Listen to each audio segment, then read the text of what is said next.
The silence of the night along Ayala Avenue was shattered, not by the roar of engines, but by the screams of Manuel's conscience that he desperately tried to suppress.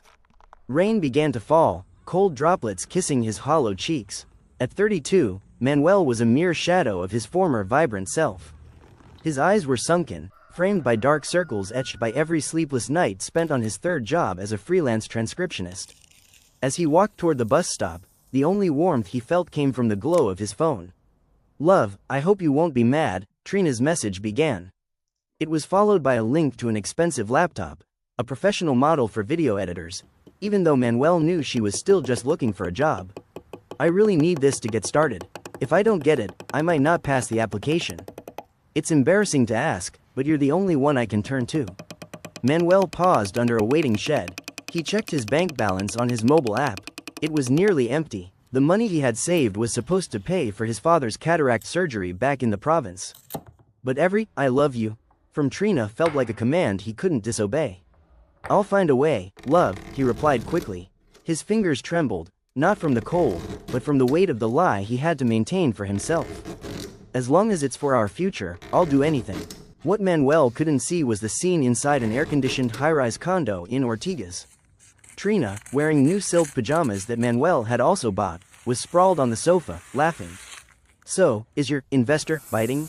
asked Jerome, a fit man wearing a branded watch, a gift Trina claimed was for a sick cousin. "Of course, just a little sob story and he'd give me his own blood," Trina replied, setting her phone down. "You just have to play the fool to live in luxury in this world. Does he really think someone like him is enough for me? He's an idiot," Jerome roared with laughter and hugged Trina. "Good thing you found someone like that. Imagine, he works 24 hours while we enjoy the AC."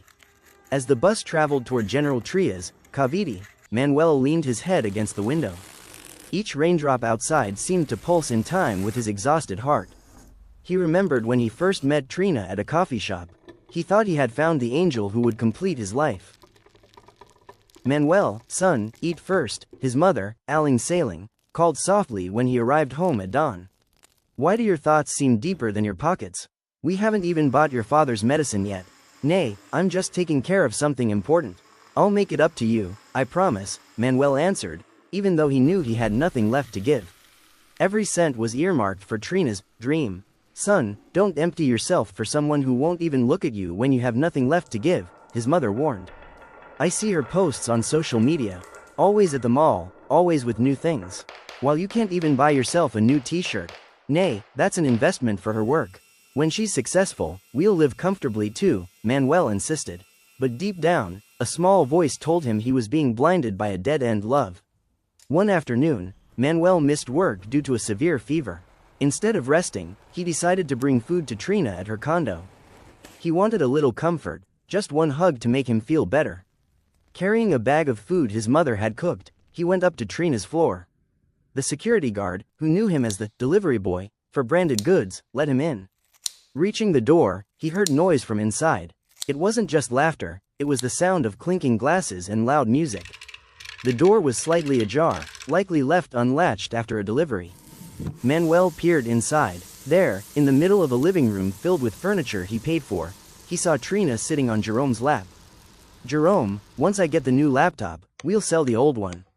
Extra budget for our trip to Boracay," Trina's voice rang out, devoid of the affection she showed Manuel in their chats. "What if your provider finds out?" Jerome asked, kissing her neck. "Please, him? He's so stupid. Even if I told him I needed money for a mission trip to Mars, he'd believe it. I'm only using him because I have no choice, I need the funds. But I'm disgusted whenever he touches me. He always smells like sweat and exhaustion. Not like you, you smell like success."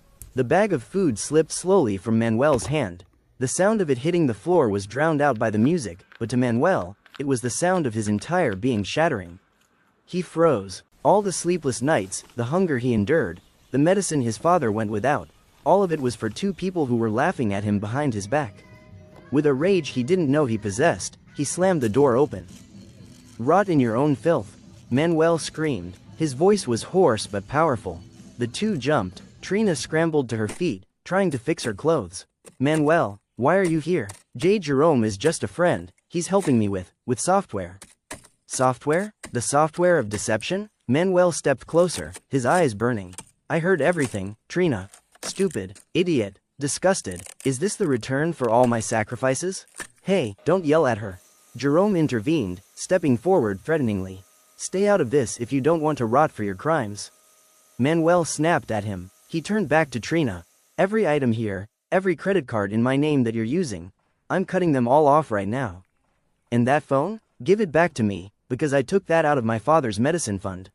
You can't do this. How will I live? Trina shrieked, her true colors showing.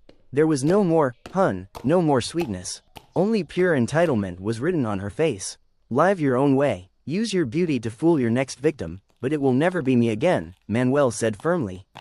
I was a fool then, but I'm awake now. And Jerome, you two deserve each other. Because someone who can betray someone who loves them can easily betray someone like you, too. Manuel walked out of the condo without looking back. Outside, the rain had stopped, replaced by a cool breeze. As he rode the elevator down, he took out his phone and called the banks one by one to report the cards lost and block all access. When he returned to Cavite, it was dawn. He found his father awake, sitting by the window as if waiting for him. Tay, I'm sorry. I finally woke up, Manuel said, hugging his father. Next week, we're going through with your surgery. We won't lose anything else. The old man wept. Son, what matters is that you've come home to us. The money doesn't matter. Your dignity is the most important thing you've recovered.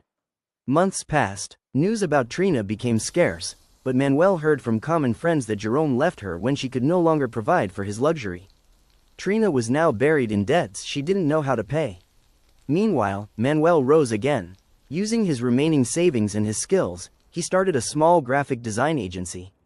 He was no longer skin and bones. His eyes held a spark of hope. Every cent he earned now went toward renovating their home and his parents' health. One night, as he walked the same street in Makati where he once stood in tears, he saw a man hurrying by, carrying expensive gifts while talking to a woman on the phone. Manuel simply smiled. He had learned that love is not a transaction. It is not an exchange of material things for attention. True love is liberating, nurturing, and above all, honest. And the most important lesson he gained from his bitter experience? To love oneself before giving everything to others. In the end, Manuel was no longer a victim of deception. He was a symbol of a man who fell, got hurt, but chose to stand up stronger than ever. Fleeting luxuries are temporary, but peace of mind is a treasure that no deceitful heart can ever steal.